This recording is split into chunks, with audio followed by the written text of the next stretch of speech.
Hello friends, so in this video what I'm going to do is I'm going to make how we create rank tracking for G sites. So first of all, what I personally do is I go to add a project in SEODity and I type it here science.kaggle.com and we want HTTPS next, and here I just include whatever kind of keyword I want to and import, so all the keywords can be there, and start analysis.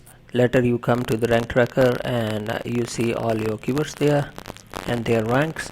So what happens is every one of us is creating a local site for local Google site, so our keywords are unique. So most probably if a rank is there, it is your website.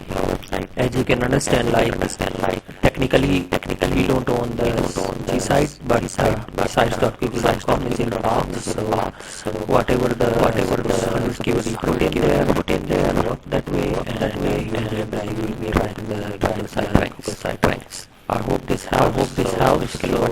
What happens is G site is having different URLs.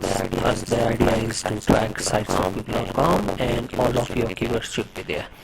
So suppose like in my case,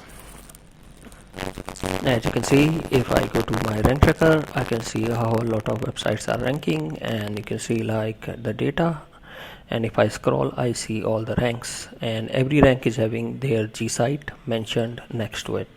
Also, I'm not sure, I just got an email that SEODity is going to close down their LTD lifetime deal. So if you are thinking that this is a tool, maybe you can subscribe for LTD before it's gone. I personally have an LTD and I have tier 5, so I get 8,000 daily checks. I'm mentioning the URL which is my affiliate link for the G site rank tracking for SEODity. You can use SEODity for your own page, for your content creation. They have a add-on for AI, and also you can use it to track your G site rank as well as your any other rank or keyword research, backlinks. There is whole lot of SEO tools inside there. Thank you.